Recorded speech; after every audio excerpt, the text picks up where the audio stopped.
याओजू को चोट लग गई थी तो जीशुआन उसकी चोट पर दवाई लगा दे रही थी। याओजू से कहता है कि मैं तुम्हारी सैलरी कम करने वाला हूँ। ये सुनकर वो कहती है कि पर क्यों? याओजू कहता है कि पहली बात कि तुम मेरी बिना परमिशन के मेरे कमरे में घुस आई। दूसरी बात कि तुम कमरे में तो चली आई पर साथ ही साथ में तुम इस सीक्रेट रूम में भी आ गई। और तीसरी बात कि तुम्हारी ही वजह से मैं इस कमरे में फंसा हुआ हूँ।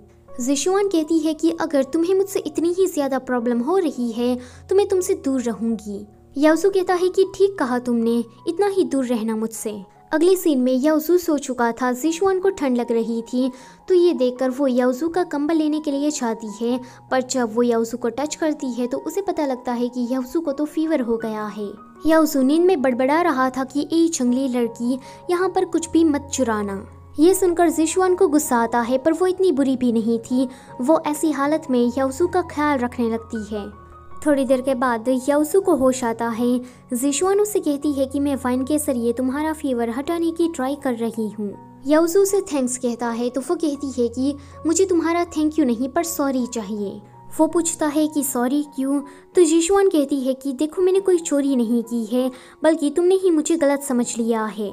याओजू कहता है कि ठीक है, मैंने तुम पर शक किया, प्लीज़ इस वजह से मुझे माफ़ कर दो। ये सुनकर जीशुआन खुश हो जाती है एंड चेयर में जाकर फिर से सो जाती है। याओजू देखता है कि यहाँ पर तो बहुत ही ज़्यादा ठंड है, इसलिए वो अपना कंबल जीशुआन को उड़ा देता है। अब कंबल के छाने के बाद याओजू को ठंड लग रही थी तो वो सोचता है कि पता नहीं मैंने ऐसा क्यों किया।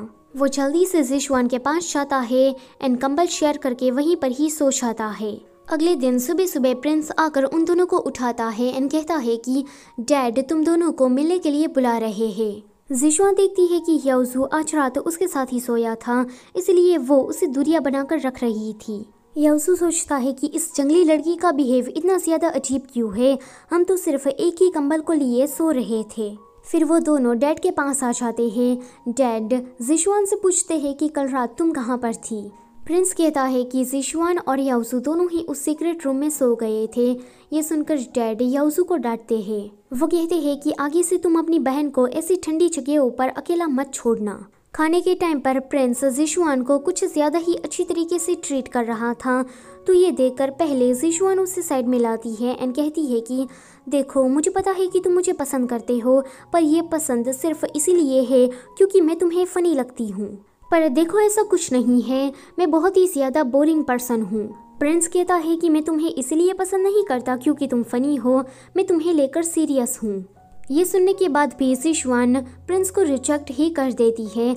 वहाँ पर याओजू आ रहा था एंड वो उन दोनों की बातों में से बस वेरी हैप्पी इतना ही शब्द सुन पाता है और याओजू वेरी हैप्पी का मतलब कुछ और ही समझ लेता है। अगले सीन में याओजू बहुत ही ज्यादा चिढ़ रहा था तो उसे चिढ़ते हुए देखकर जीशुआन उसे पूछ लेती है कि क्या तुम्हें कुछ हुआ है? जीशुआन कहता है कि तुम मेरी परवाह क्यों कर रही हो, जाओ तुम अपनी खुशियाँ ढूंढो। जीशुआन कहती है कि इससे तो पूछना ही बेकार है। आगे याओजू ब्रोथल की मालकिन से मिलने के लिए चाहता है। ब्रोथल की मालकिन उसे कहती है कि इस लड़की का चेहरा परफॉर्मेंस के दौरान खराब हो गया तो आप इसके चेहरे का कुछ कर सकते हैं। अगर आप इसके स्कार को ढकने में कामयाब हो गए तो मैं आपके साथ कॉन्ट्रैक्ट साइन कर लूंगी। याओजू सोचता है कि ये तो अच्छी डील है, पर मैं इस लड़की के चेहरे का करूँ क्या?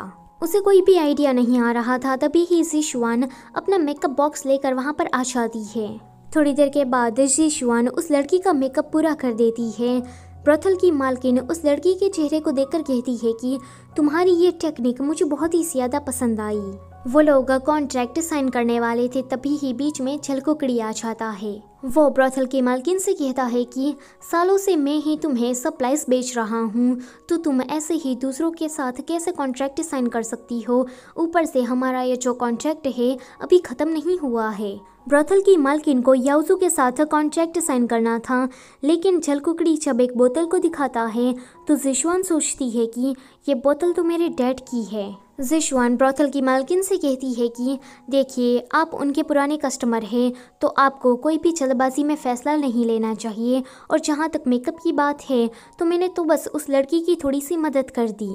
ब्रोथल की मालकिन को जीशुआन का ये जवाब देना बहुत ही ज़्यादा पसंद आता है तो वो छलकुकड़ी से कहती है कि मैं तुम्हारे साथ और याओजू दोनों के ही साथ कॉन्ट्रैक्ट साइन करूँगी।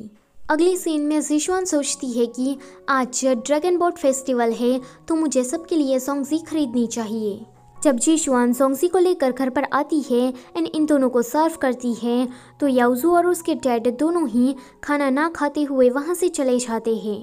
जिशुआन तो सोचने लगती है कि इन दोनों को अचानक से क्या हो गया। वो याओजू से ये बात पूछने के लिए उसके कमरे में जाती है पर याओजू अपने कमरे में नहीं था। तो ये देखकर जिशुआन उसे बाहर ढूंढने के लिए जाती है। याओजू उसे एक वाइन शॉप में मिलता है। याओजू काफी ड्रंक था एंड खड़े होने की हालत में भी नहीं था। तो ये देखकर जिशुआन उसे उठा कर ले जाती है। वो उसे कहती है कि देख लेना, मैं इस चीज के एक्स्ट्रा पैसे लूंगी। याओजू कहता है कि पैसा पैसा पैसा, हर वक्त बस तुम पैसा पैसा ही क्यों करती रहती हो।